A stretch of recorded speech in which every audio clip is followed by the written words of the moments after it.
bom? Buonasera a tutti. Prima di tutto vorrei ringraziare di essere stato invitato da voi. Secondo, vorrei chiedere scusa per il mio povero italiano. Sto appena imparando questa lingua, però farò tutto possibile per farvi capire. Questa riflessione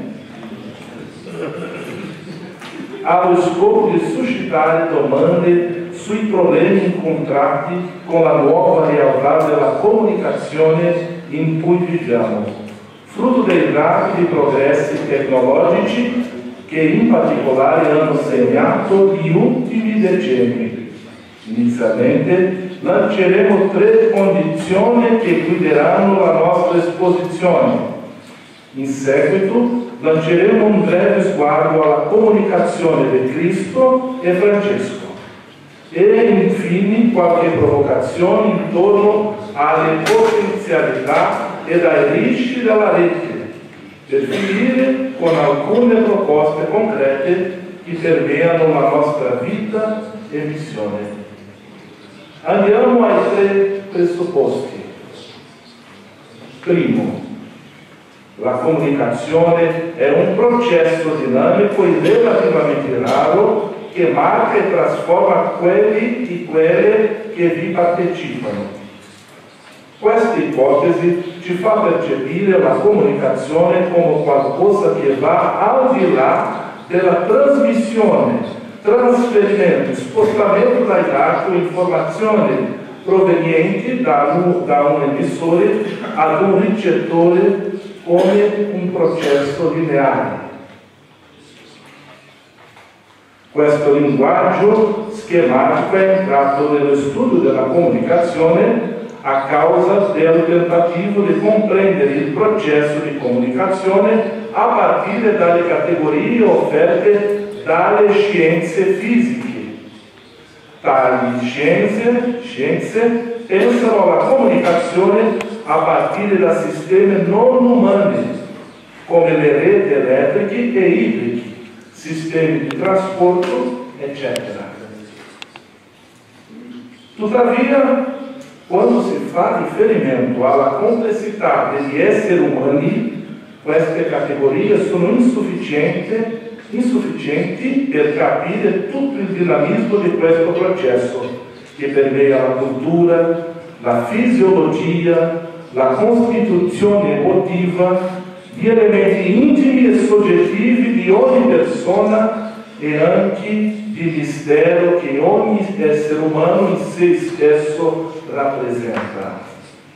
Per capire meglio questa ipotesi è utile fare la distinzione tra segnalare, informare e comunicare. Segnalare. Le persone e le cose segnalano. Esistere è segnalare. Vivere è segnalare. Anche morire. Nel processo di comunicazione, incluso in forma schematica di catena, emissore, messaggio, ricettore, siamo tutti emissori di cui altri possono o non possono realizzare. Non si può non segnalare, ma non tutto ciò che si segnala ci interessa. Il mondo viene caricato da segnali esterni sensoriali, ma non a tutti si dà importanza. Informare. L'interesse è ciò che separa la segnalazione dall'informazione. Quando qualcosa cattura l'attenzione dei nostri sensi, lascia di essere segnale per essere informazione, che non esiste di per sé, ma si configura nel segnale che cattura la mia attenzione e della cerco di saperne di più. E comunicare. Qui entriamo in un ambito più profondo in relazione alle azioni precedenti, segnalare, informare. La comunicazione è un processo, Un incontro trasformante che segna, cambia, mobilita, che porta alla riflessione espressa nella particolarità di chi comunica. Il processo di comunicazione è caratterizzato da interessi, desideri, aspirazioni, passioni e stimoli diversi. Da qui l'importanza di particolari situazioni di affetto, apertura e dedizione che hanno un'influenza decisiva su di esso. Comunicare. Secondo presupposto. Molto più che un strumento della trasmissione di messaggi, contenuti, dottrine, insegnamenti, la rete è un ambiente, un luogo che ha bisogno di essere abitato dal messaggio evangelico, riempire la rete con il Vangelo di Cristo, per fare riferimento al documento di Fra Hermann Schalke. La rapidità con cui la tecnologia è diventata popolare negli ultimi tempi e in forma astronomica nel corso dell'ultimo decennio, oltre che dare luogo ad una serie di dati statistici che impressionano per i numeri, ha suscitato innumerevoli discussioni che coprono diverse aree del sapere e anche la teologia, causando una profonda revisione dei concetti e rivoluzionando le relazioni umane. Tanto che per molti studiosi del tema, tra cui il teologo gesuita padre Antonio Spadaro, la rete non è definita come un strumento, un groviglio di cavi e attrezzature, ma un nuovo ambiente in cui le persone vivono, si relazionano, si divertono, imparano, scambiano informazioni e contenuti, gesticolano il loro business, cominciano relazioni d'amore, vivono la propria fede, eccetera.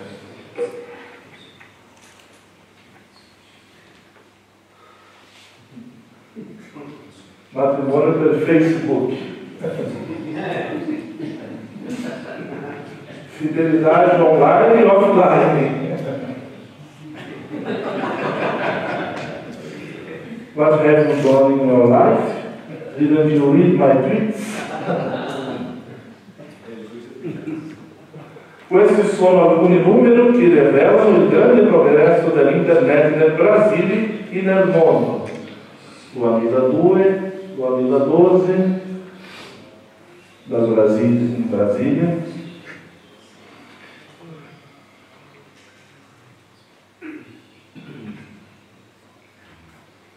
Internet nel suo inizio e nei primi anni di divulgazione è stata presentata come una grande carrellata di contenuti provenienti di vari ambiti della vita e della conoscenza, organizzati sotto forma di siti web e portali.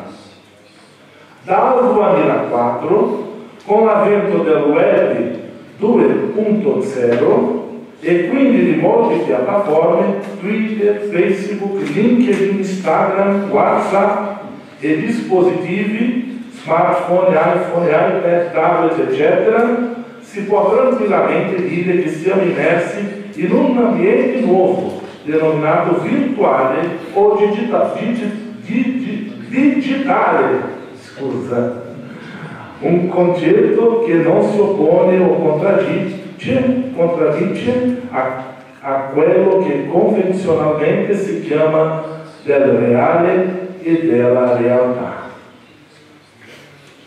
Se ancora nel tempo di internet l'importante centrale era avere una presenza sulla rete a cui la gente accedeva per avere informazioni dei propri interessi, cerca, ricerca, il mondo di queste nuove piattaforme è il mondo della connessione, in cui i dati, le informazioni, le statistici, l'arte e la gente vengono a incontrare chi è connesso.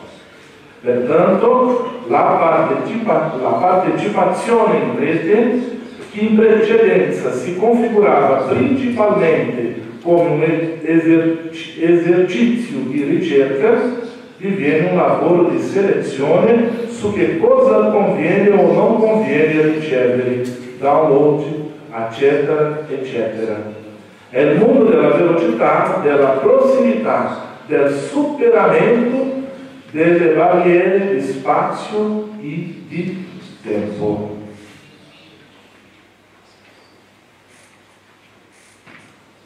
Per capire meglio l'approccio del concetto di rete che guiderà questa nostra presentazione, si farà ricorso all'aiuto di padre Antonio Spadaro.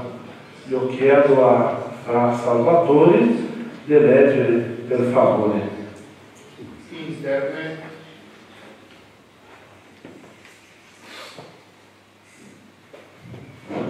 È una realtà che è ormai parte della vita quotidiana di molte persone. Si tratta di uno spazio di esperienza che sta diventando sempre più una parte integrante in maniera fluida della vita quotidiana.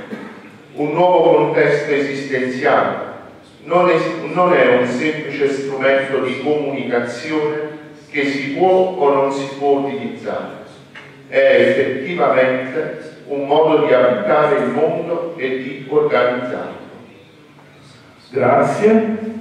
In questo ambiente, con le sue potenzialità e i limiti, come vedremo, come frati minori siamo chiamati in fraternità ad essere evangelizzatori, testimoni di Gesù Cristo, conforme Benedetto XII nel suo messaggio per la 44 giornata mondiale della comunicazione sociale. Terzo presupposto: la dicotomia tra reale e virtuale, quando si parla dell'universo della rete, deve essere rivista e ripensata. Si potrebbe immaginare, per quanto riguarda le nuove tecnologie e le relazioni che esse forniscono, che c'è una linea di demarcazione tra il mondo reale e il mondo virtuale, che coesistono in parallelo. Tuttavia, a partire dall'avanzamento della tecnica, qualcosa che accompagna l'uomo sin dalla preistoria, il fuoco, la ruota, l'alfabeto, diventa sempre più discutibile tale distinzione, in modo che questi due mondi, seppure conosco essere considerate due, sarebbero profondamente interconnessi, con una forte connessione tra loro. Tali confini sono tenui, oserei dire quasi inesistenti.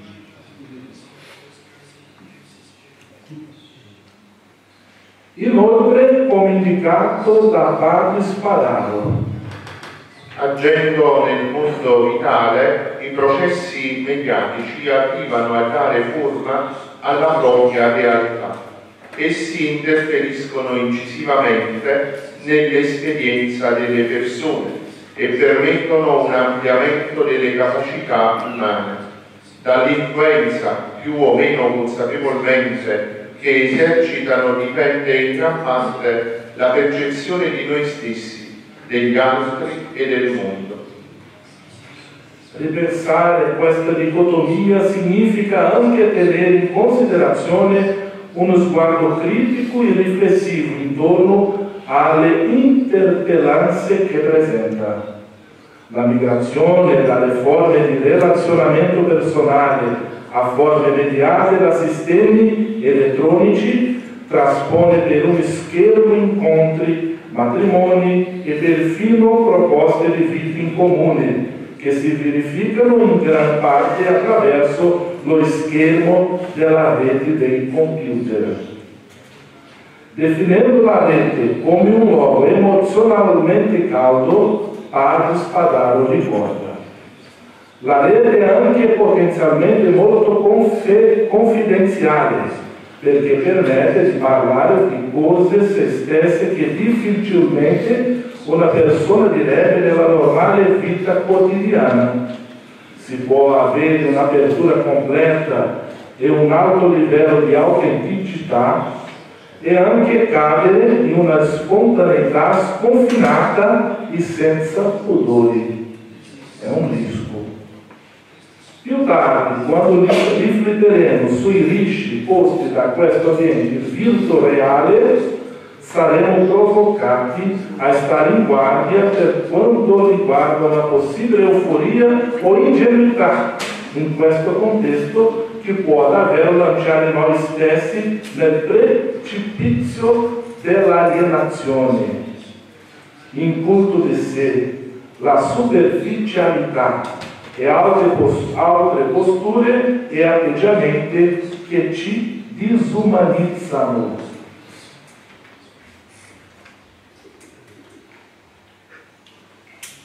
La comunicazione in Cristo e in Francesco.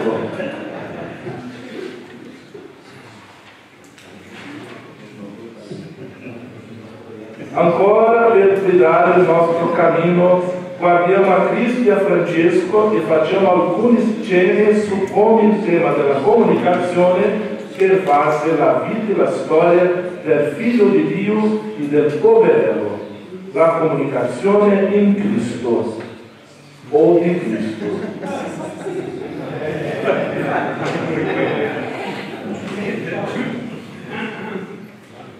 In aggiunta agli elementi comunicativi intorno alla figura di Gesù, chiama l'attenzione anche la sua prassi comunicativa, i suoi gesti e le sue parole. In questo aspetto si evidenzia la sua appassionata predicazione del regno di Dio, il tono dialogico e l'uso costante di parabole per descrivere tale regno, l'atteggiamento di accoglienza e di misericordia verso i peccatori e la pratica delle guarigioni. Il suo metodo di predicazione è itinerante. Gesù e i suoi seguaci non mancano, dove passano, di condividere la vita semplice delle persone del luogo. Questo gesto di Gesù di uscire e incontrare le persone è uno degli elementi che differenzia la sua predicazione da quella praticata da Giovanni Battista.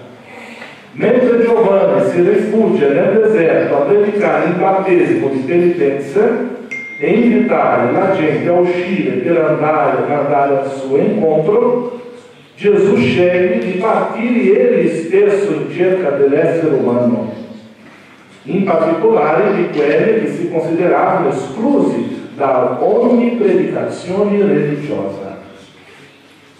Agisce in questo modo perché è consapevole di essere i predicatori di una buona notizia. La conversione a Gesù non era solo la mera condizione della salvezza, ma un dono gratis, generoso, anteriore e gratuito di Dio. La direzione dell'asse principale di tutta la vita e della predicazione di Gesù è il regno di Dio. La sua preoccupazione non riguardava dottrine o norme morali o la valorizzazione delle usanze religiose, ma desiderava profondamente annunciare un nuovo tempo di pace e di giustizia.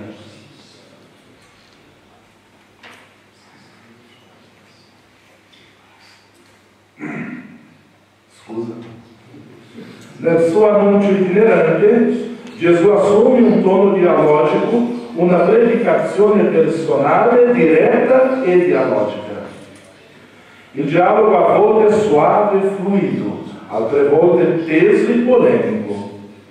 Sono dialoghi esemplari quelli con Nicodemo, Giovanni 3, 1, 21, e la Samaritana, Giovanni 4, 1 a 38, con le persone a partire dalla moltiplicazione dei pani, Giovanni 6, 22, 66, con differenti interlocutori dopo la guarigione del cieco nato, con i discepoli durante l'ultima cena e l'addio.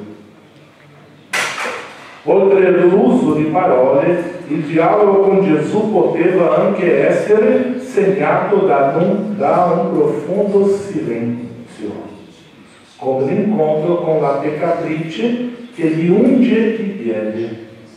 Secondo il testo di Luca 6, 36-37, Gesù entra nella casa di un fariseo e si siede a mangiare con lui. Una donna peccatrice stava dietro a Gesù con un vaso pieno di profumo. Si gettò ai suoi piedi e li bagnò con le sue lacrime e li asciugò con i suoi capelli e li baciava ungendoli con il profumo. Secondo il suo modo di pensare, il fariseo critica l'atteggiamento di Gesù di accogliere quel gesto da parte di una peccatrice. Il silenzio eloquente della donna e il suo gesto di accoglienza e la sua gentilezza toccarono il cuore di Gesù e furono in grado di costruire un canale di comunicazione tra di loro, anche senza parole. Attraverso storie accattivanti delle parabole, Gesù cercava di rimuovere gli ostacoli e le resistenze per portare i suoi ascoltatori all'esperienza di un Dio che entra nella loro vita. Anche acquisivano forte carica comunicativa le azioni di Gesù, specialmente i miracoli e le cure intraprese da lui. La sua intenzione era anche attraverso questi atti, questi segni, di proclamare che il regno di Dio era già tra le persone. Chiama l'attenzione tra i miracoli e le guarigioni compiuti da Gesù, quelli che riguardano il ritorno della comunicazione umana integrale. I ciechi vedono, i muti parlano, i sordi sentono di nuovo. Queste cure però non devono essere interpretate solo a partire dall'aspetto fisico. Oltre che a restituire i sensi alla persona, è necessario accettarli e riconciliarsi con la comunità. E in questo caso ottiene una menzione speciale la pratica del perdono dei peccati.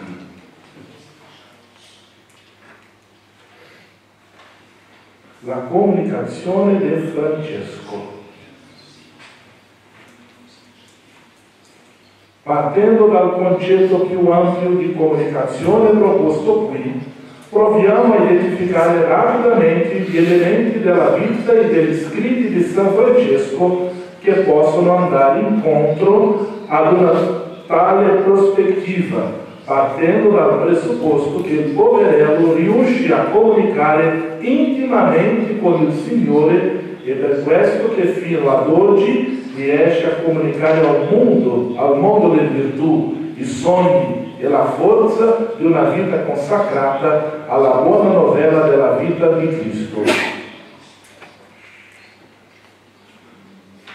La comunicazione deve essere compresa come una relazione, come una possibilità di incontro. Nella sua instancabile ricerca, il Santo di Assisi si è incontrato ripetutamente con il Signore e in varie forme. Sente il Cristo che gli parlò dal crocifisso di San Damiano, percepi il Signore nella figura quieta del lebbroso e ad abbracciare lui l'amaro si buttò in dolcezza. Aveva un amore incondizionato e riverenza per l'Eucaristia. La parola scritta o letta il povero, perché lo portava la povertà del Signore nostro Gesù Cristo. Si conformò al Cristo della croce, ricevendo le stimate del crocifisso. Nella comunicazione intima con Dio, Francesco, già in vita, divenne in grado di comunicare a coloro che erano con lui la presenza viva del Signore, perché, come descrive Celano, portava Gesù nel cuore, nella bocca, orecchie, occhi, nelle mani, sentimenti e in tutti gli altri membri. Richiama inoltre l'attenzione lo stupore di Fra Leone nel rendersi conto che, pur non avendo nessuna attrattiva fisica o intellettuale, Francesco era molto ricercato dalla gente. San Bonaventura definiva questa sintonia, questa comunicazione tra Francesco e Dio come somma filosofia, attraverso la quale il santo penetrava i misteri di Dio non tanto dalla capacità dell'intelletto, ma dalla presenza illuminante della sapienza divina. Per il Serafico Padre realizzarsi era possibile in parole e opere, nelle comunicazioni con il Signore e nella comunicazione del Signore e del suo amore per la gente.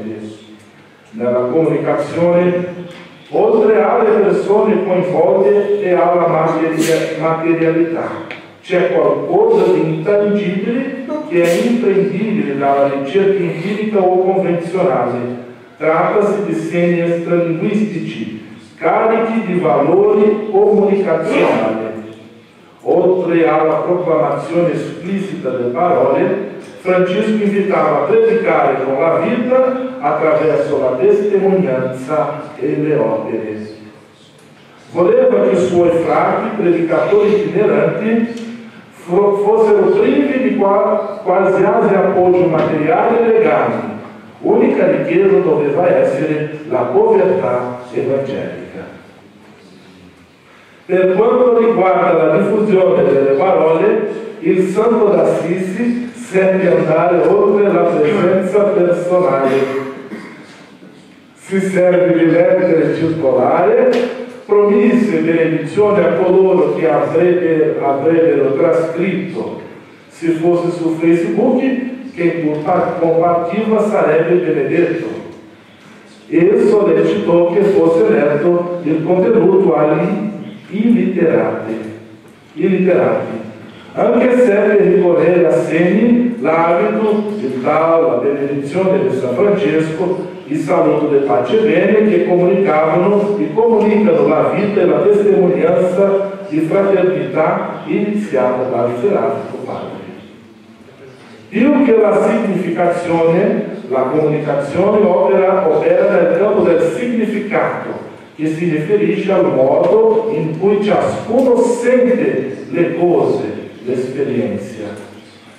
Francesco visse con intensità questo in questa vita di penitenza e contagiò i seguaci che non si attardavano ad affrontare quel modo di vita.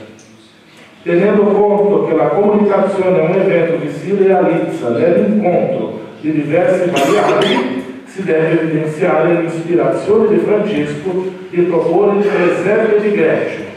Il testo di Celano rivela come tutti gli elementi hanno cooperato per fare sì che quella notte il mistero della Natività di Cristo ancora una volta fosse dato al mondo con intensità, tenerezza e passione.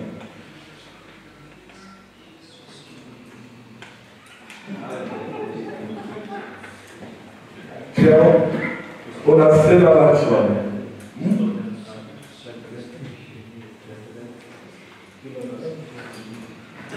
Considerando la comunicazione come un incontro raro e trasformatore, non potremo non tenere conto dell'episodio della stigmatizzazione del Serafico Padre sull'alto Monte della Verna.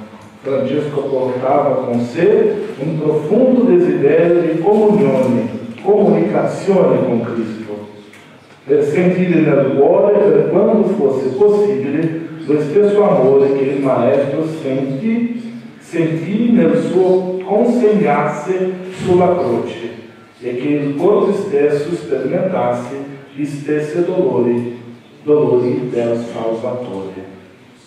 Va bene? Andiamo. Potenzialità e rischi della rete. L'importanza di ripetersi al Vangelo. Nel messaggio per la 48esima giornata mondiale delle comunicazioni sociali, Papa Francesco inizia il testo affermando che oggi viviamo in un mondo che sta diventando sempre più piccolo, sembrando quindi che dovrebbe essere più facile essere vicini l'uno all'altro. I progressi dei trasporti, delle tecnologie e della comunicazione si lasciano più vicini. Ci si collega sempre di più e la globalizzazione ci rende interdipendenti. È sempre più facile ed economico comunicare con le persone in diverse parti del globo, il tutto a portata di un clic, in modo da non impostare l'ambiente virtuale come una rete di fili e apparecchiature, rete di persone e di più una rete di relazioni. Tuttavia dobbiamo chiarire che mentre le piattaforme di rete sono una serie di potenziali relazioni di aiuto, rappresentano anche una minaccia. Lo stesso Papa Benedetto XVII ha ricordato che la relazione mediata dalla rete resta sempre necessariamente incompleta se non è legata ad alcuna forma di contatto personale. Fra Salvatore, per favore. Sarebbe triste se il nostro desiderio di sostenere e sviluppare online le amicizie si tenessero a scapito della disponibilità per la famiglia, per i vicini e per coloro che sono nella realtà di ogni giorno, sul posto di lavoro, a scuola, nel tempo libero. Nello stesso messaggio il Papa avvertisce l'isolamento sociale che affligge tutti coloro che fanno del desiderio di connessione qualcosa di ossessivo.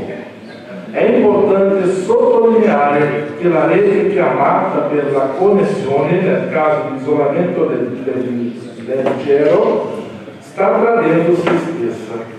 La sfida per i cristiani è quella di essere propagatori della logica evangelica, di unione, doni e attenzione nell'ambiente della rete, e ancora una volta sono chiamati in atto tutti i valori propri dell'identità cristiana: la verità, carità, giustizia, libertà, misericordia, servizio, gratuità, tutti profondamente amati e coltivati da Francesco d'Assisi. Per questa propagazione, evangelizzazione, possono chiamare, rimane vivo e valido il binomio proposto da Papa Paolo VI nella sua esortazione apostolica Evangelii Nunziandi, annuncio esplicito e testimonianza anche nel mondo della rete. Essendo così, più che la presenza attraverso la produzione e la diffusione di contenuti devozionali, dottrinari e catechistici, la vita cristiana nella rete deve essere configurata in una presenza impegnata in portare la vita in abbondanza per tutti coloro che circolano per il mondo digitale. mentre era ancora arcivescovo di Buenos Aires, in un discorso ai comunicatori dell'arcidiocesi, Papa Francesco teve una bella riflessione sulla figura del prossimo quando parliamo di comunicazione. Per aiutarci nel nostro cammino, presenteremo brevemente il contenuto di questo messaggio, che parte dalla parabola del buon samaritano. Andiamo alla parabola del buon samaritano e le varie modalità di vicinanza o non vicinanza umana che rappresenta. Primo luogo, l'approccio degli assalitori. Prossimi in termini spaziali, ma distanti rispetto all'alterità, alla preoccupazione per l'altro. Una vicinanza che violenta, ferisce, disprezza e diminuisce. La vicinanza di chi si avvicina a male, quando la comunicazione al servizio del consumismo, della manipolazione delle persone in vista di interessi privati ed egoistici, quando serve alla cultura dell'esclusione, quando esalta e propaga i valori di rottura, discórdia, concorrenza sleali, sterili, produce solamente dolore, abbandono, pregiudizio, iminente pericolo di morte. Quante sono le vittime che siedono sul sito della strada a causa di una comunicazione di questo tipo? Quando si parla di rischi, crimini, incidenti imprevisti, dovremo considerare che, enquanto ambiente umano, la rete offre anche rischi e questi sono spesso aggravati a causa di un presunto anonimato. Quindi prudenza, discernimento, dialogo, consapevolezza e educazione sono elementi chiave per la convivenza nella rete. Attenzione anche al rischio di sovraesposizione e attenti a proteggere gli atteggiamenti di privacy, che sono attitudini necessarie e devono essere insistentemente affrontate con urgenza, soprattutto con i giovani e gli adolescenti.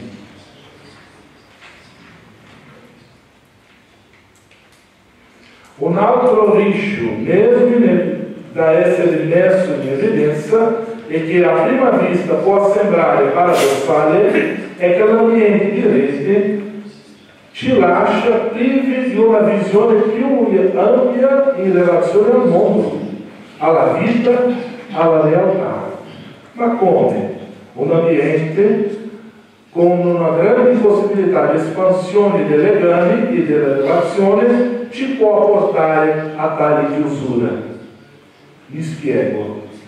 Nella misura in cui, attraverso le sue interfacce e meccanismi, le piattaforme scoprono i nostri gusti, valori, priorità, tendenze, queste stesse risorse indirizzeranno subito il nostro guardare sulle pagine, persone, espressioni che, almeno in teoria, sono coerenti con il nostro profilo. Nella ricerca dalla piattaforma di Google, per esempio, a partire dalle nostre precedenti ricerche e dai dati che noi digitiamo più spesso, il problema spesso già si aggiunge per noi e per se stesso, mettere le parole nella nostra casella dove digitiamo la nostra ricerca. Si tratta di un orientamento preliminare che può, se non facciamo attenzione, limitare il nostro orizzonte di ricerca. Un altro esempio si può trarre da Facebook, rete sociale tra le più conosciute al mondo. Secondo i nostri amici, i posti e le pubblicazioni si andrà delineando il nostro profilo e gradualmente saremo immersi in un spazio unilaterale dove i nostri gusti e le convinzioni sono sempre più rafforzate e confermate, privandoci del confronto con diversi contatti con l'altro e con i importanti domande che ci potrebbero arricchire come esseri umani, fra minori e evangelizzatori.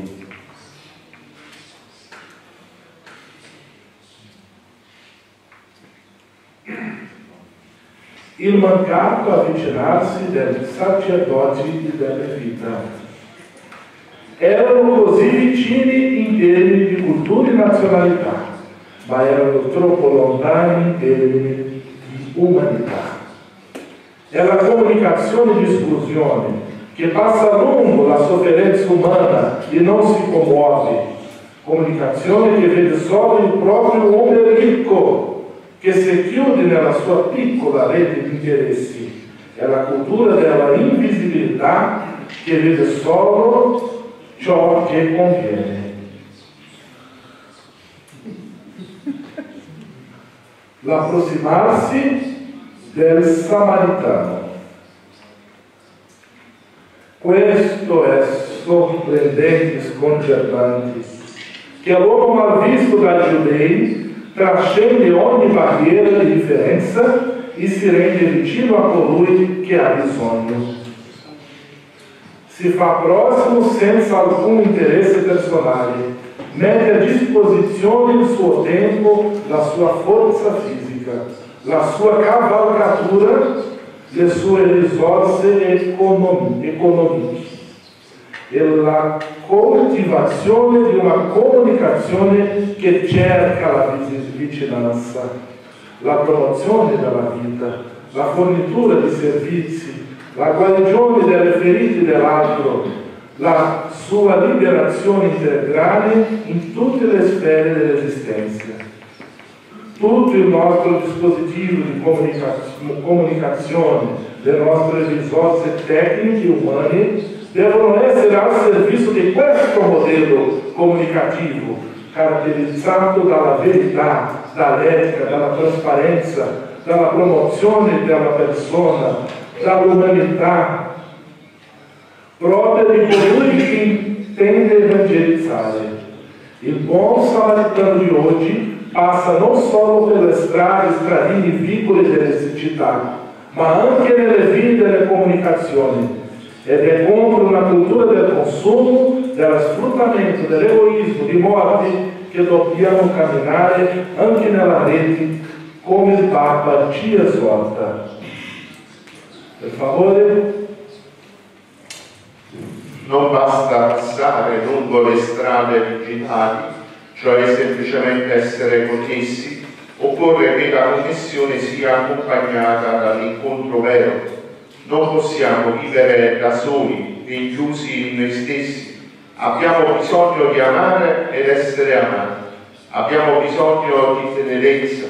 Non sono le strategie comunicative a garantire la bellezza, la bontà e la verità della comunicazione.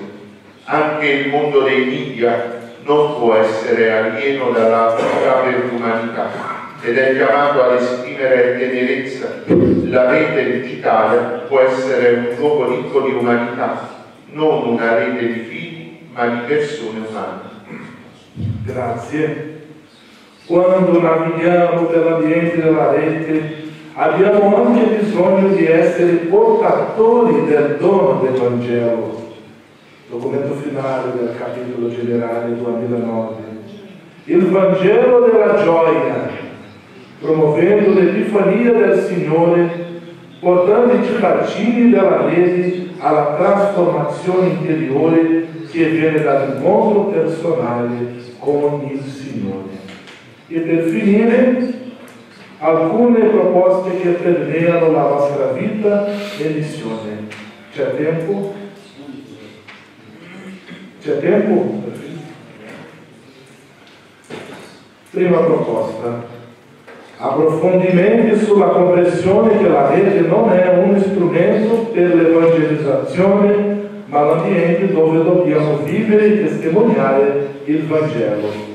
È importante sottolineare che questa comprensione non può essere acquistata dalla notte al giorno. Il primo passo in questa direzione sarebbe allora un sforzo comune per capire questo fenomeno e di posizionarci davanti a questo, cercando di interpretare le sue implicazioni per la formazione e la costituzione dell'essere umano. Questo dato non deve mai essere ignorato dalle nostre istanze alla formazione iniziale e permanente. Aprire degli spazi nei nostri centri di studio per la riflessione su questo tema sarebbe salutare e utile, così come cercare formazione e informazione su questo tema in altri ambienti di coltivazione del sapere. Seconda proposta: promuovere un discernimento costante attorno a cosa significa seguire Gesù Cristo per mezzo di Francesco nell'ambiente digitale. Come abbiamo visto, l'essere umano del nostro tempo non soffre di mancanza di dati, contenuti, informazioni. La grande sfida è nel bel mezzo di questo vortice troviamo le questioni fondamentali e condividiamo le nostre riflessioni. I valori intuiti da Francesco che lo portarono alla sequela appassionata del Signore sono ancora in vigore anche nel tempo della mente. Minorità, fraternità, spirito di servizio, il rispetto per la creazione, l'amore incondizionato a Dio. Siamo chiamati a prestare attenzione a queste epifanie che si verificano nel mondo digitale e renderle disponibili a tutti. Dobbiamo seguire il Maestro che circola anche nell'ambiente della rete. Dove camminano questi complessi percorsi virtuali? Avanzare sempre più in dialogo e comunione intorno alla nostra presenza e attività nel mondo della comunicazione. Condivisione e collaborazione sono termini che fanno parte della vita quotidiana della rete. Basta guardare a come funziona Wikipedia, una enciclopedia virtuale assemblata dal lavoro collettivo di milioni di utenti che collocano la propria conoscenza in comune. Condividere ciò che abbiamo in termini di struttura materiale, struttura del personale e delle possibilità tecniche può renderci più forti e più efficienti nell'esercizio dell'evangelizzazione nel contesto digitale. Anche se qui non sono al centro della nostra riflessione, i mezzi convenzionali disponibili, radio, TV, libri, giornali, rappresentano anche una ricchezza evangelizzatrice attorno al quale dovremo anche cercare l'eccellenza e la qualità professionale. Cercare con insistenza una posizione profetica e propositiva. Una volta sono sottolineati i rischi di questi nuovi mezzi di comunicazione, la prima azione è un sguardo autocritico, tanto nell'ambito personale come nell'ambito fraterno. Abbiamo avuto maturità e prudenza nella nostra circolazione per questo ambiente. La tecnologia mi ha aiutato a essere più efficace nel mio lavoro di evangelizzazione. Che riesce l'ambiente virtuale porta alla mia vocazione e per la vita fraterna. Sono alcune domande che non possono lasciare i nostri orizzonti. Un altro impegno profetico è combattere ogni postura di atteggiamento di disprezzo per la vita dell'essere umano che incontriamo in rete. Nonché coinvolgerci per quanto possibile nella discussione politica intorno al controllo e organizzazione della rete da parte dello Stato e aziende private, cercando di garantire la libertà e la possibilità di accesso al più ampio pubblico possibile. Le questioni di esclusione digitale e della morte in vita di coloro che non hanno accesso a questo universo dovrebbero essere permanentemente tra le nostre principali preoccupazioni. Comprendere la rete come una piattaforma indispensabile di coltivazione vocazionale e irradiazione del carisma. È crescente il numero di giovani che arrivano a noi attraverso i mezzi digitali, email, amicizie di Facebook, i messaggi di Twitter e altri modi spesso vengono a noi nelle nostre entità. La rapidità di queste richieste, un'attenzione personale attraverso la rete e la volontà di soddisfare tali richieste sono stati strumenti importanti per i potenziali candidati alla vita francescana che si rivolgono a noi. La giusta attenzione a questo fenomeno deve essere parte integrante e indispensabile del nostro servizio di animazione vocazionale. Nell'immensa gamma di contenuti e possibilità che la rete offre, abbiamo notato un notevole interesse per il materiale che presenta la nostra spiritualità. Approfittare di questo spazio per diffondere il nostro carisma di una speciale consapevolezza per il rispetto per la natura deve anche essere una priorità nella nostra pratica evangelizzatrice. Numerose azioni sono seguite dalla nostra fraternità in Brasile e nel mondo. Web rádio, web TV, fanpages in Facebook, applicativos, etc.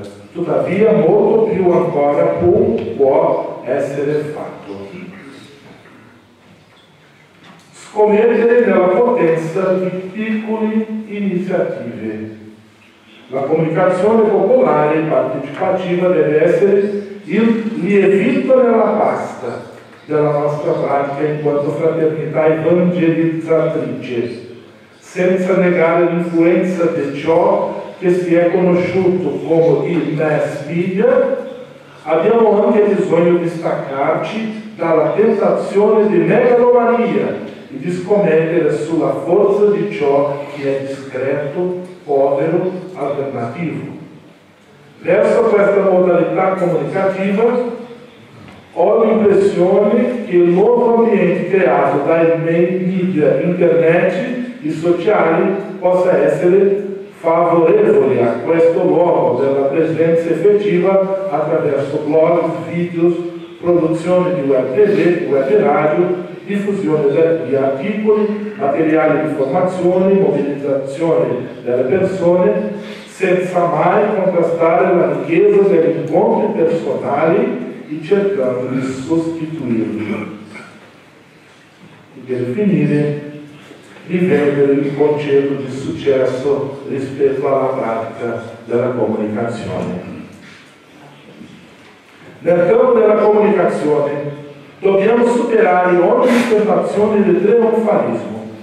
Anche in questo ambito è necessario investire in una chiesa di servizio, di difesa dei poveri, di lotta contro l'ingiustizia e sfruttamento, di scostruzione di ponti che riducano le distanze e le catene che non imprigionano, ma avvicinano, uniscano e impegnano le persone. Una chiesa dove l'estetica cammini mano nella mano con l'etica e con le belle liturgie, gli squilli di tromba, i megatempi, grandi concentrazioni di credenti non siano solo spettacolo degli occhi e il cuore, ma l'espressione di un impegno a un collegamento vitale che lancia le persone alla cura e all'assistenza completa della vita umana, per ogni persona, per la loro dignità, perché ogni persona per la sua dignità è casa di tutta l'umanità e dimora di Dio. Una chiesa di ascolto, di dialogo, con orecchie attenti per distinguere la voce del Signore che grida nella vita, nel mondo e nelle persone. È chiaro che queste rapide provocazioni sono solo un test sulle tante domande che questo problema, mi auguro, risvegli in noi. Il più importante è che non abbiamo alcuna paura o diffidenza, ma che avanziamo con fermezza e coraggio, senza perdere di vista l'umiltà, per contribuire verso l'ambiente virtuale, perché sia sempre più conforme al sogno di Dio, un luogo di pace, rispetto, correttezza e amore gratuito. Grazie tante, pace e bene.